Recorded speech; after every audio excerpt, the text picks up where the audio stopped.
Give us any chance, we'll take it. Read us any rules, we'll break it. We're gonna make our dreams come true. Doing it our way. Nothing's gonna hold us back now. Straight ahead and on the track now. Gonna make our dreams come true. Doing it our way.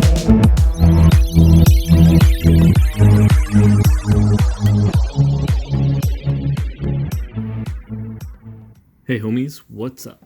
Ryan Wynn here with another episode of Late Night Inks. Alright, tonight we are inking this sketch I drew in my sketchbook of Rip Ryder. He is a superstar surfer of the future.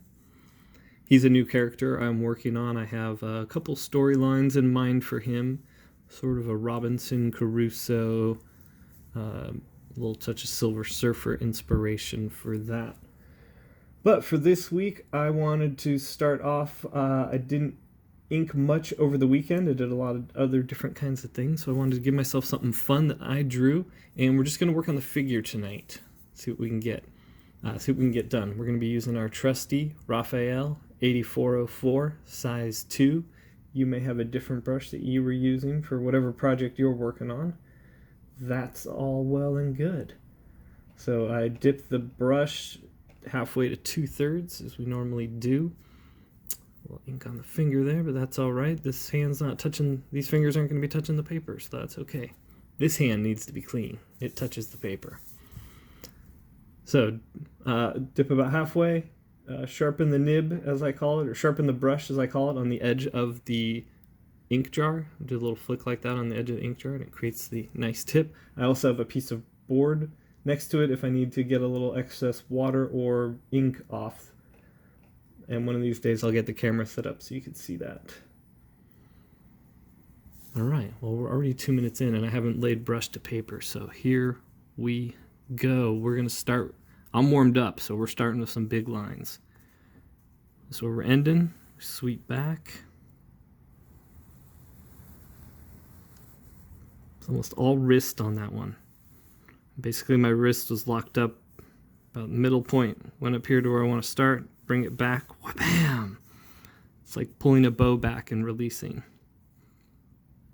It's the same thing with little shots like that. I call stuff shots sometimes, like basketball. Makes me think I'm more of a jock and less of a nerd. Alright, so we're going to go a little thin on top, heavier towards the front. Now, something that it's come to my attention talking to a lot of artists is that they have horrible posture, and you don't have to be an artist. I didn't plan this video to be that at first. I was going to, I was going to be promoting my awesome character Rip Ryder, but there's not much to say on him quite yet. In the coming weeks, I'll have some more stuff to say and more imagery. So we're tackling the contours here. So how I sit is I sit upright, very square. Everything's 45 degrees. My feet touch the floor, come up. My knees are at almost like this, 45-degree angle. But then my back is straight up against the desk. And the desk is right under, I would say right under where my pectoral line is. And I'm right up against the desk. Let's beef that guy up. Now this allows me to sit and work so that, okay, so my arms aren't holding my body up. My body's holding itself up. So my arms and shoulders and elbow, well, a lot of the time they are resting on the table. They're not holding me up.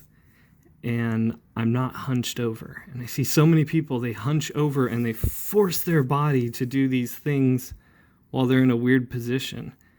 And I'm so glad I played sports. So much of my success has come from playing sports when I was younger. and the things I learned there, such as, you know, stretching and practicing, like I'm always saying.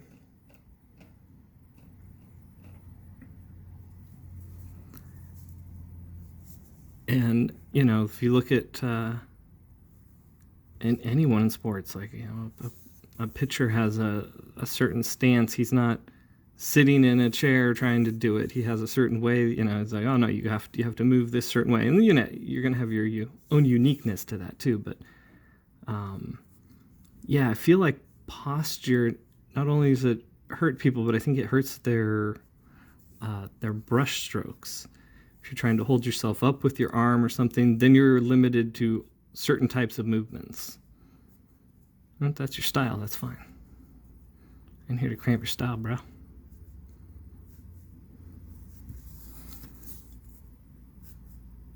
So look at how you're sitting, and look at how you're sitting compared to how you're inking, and see if your arms are free to do whatever you need them to do.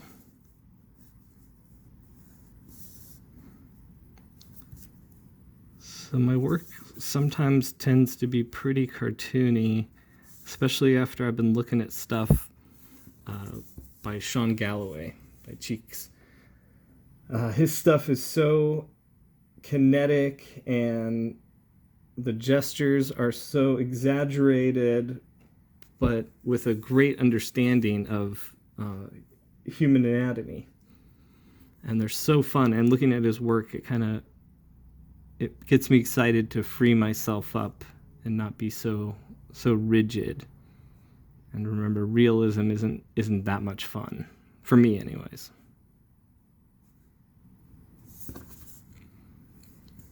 So I am going to be doing a lot more with this character. It's somebody I want to do something with this year. You know, the comic industry is done as we know it. I mean, obviously it's not done, but there's not really an inking career out there for me, so I need to really start pushing my own characters and stuff like that. I have a lot more fun when I'm working on my own characters. And I always feel much more confident trying to sell stuff I've created, other than some crappy superhero book I've inked. I've inked a couple good superhero books, but not that many.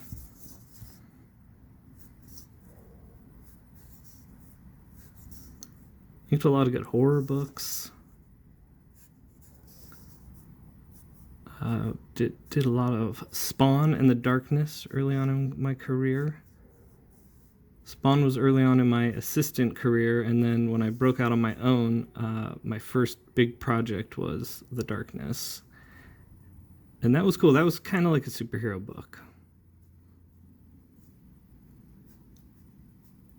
And that was a fun, really fun, interesting time getting to work in the Top Cow studio. I feel like I should hold off on some of those stories until I'm inking or something, doing something more related to Top Cow.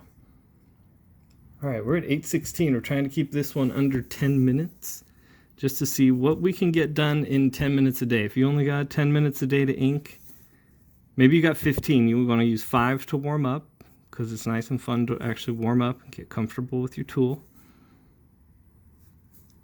And then you can go in, and if you've got a drawing done in 10 minutes, you can get the contours and a little bit of, say, a face done, or some other detail.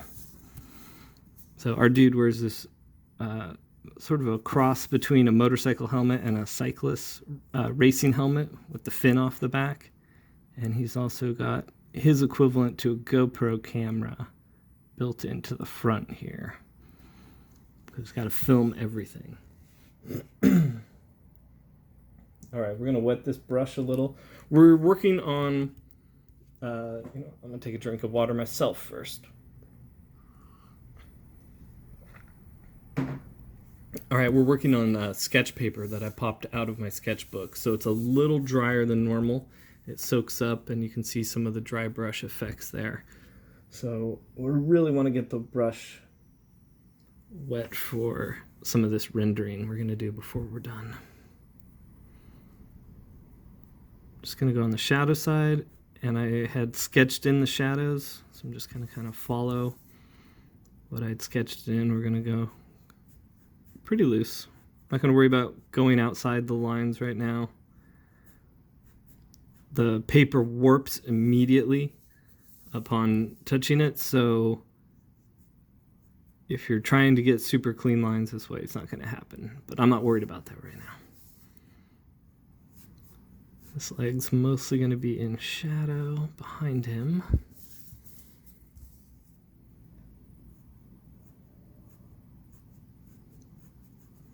Like that, a little shadow on the calf. Yeah, I'll go in and instead of whiting out, I'll beef up the lines. So any lines straight outside the form get hidden.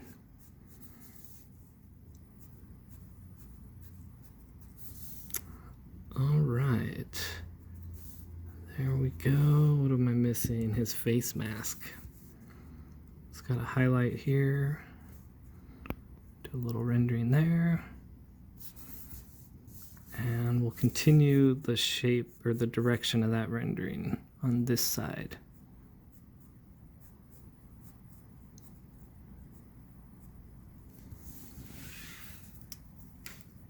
All right, there we go, folks.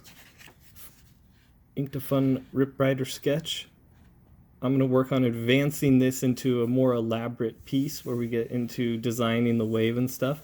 But this was just to show kind of how quickly you can just ink a sketch or ink a drawing in 10, or how much you can get done in 10 minutes. So tomorrow you can join me and we will be inking this super cool Divinity sketch cover. We've got Divinity meditating, and we're gonna add a few little butterflies, and then I'll probably animate it if I get the chance. But this is a commission I'm working on, and so that'll be the next project. So until then, take care of yourselves, take care of each other, and take it easy.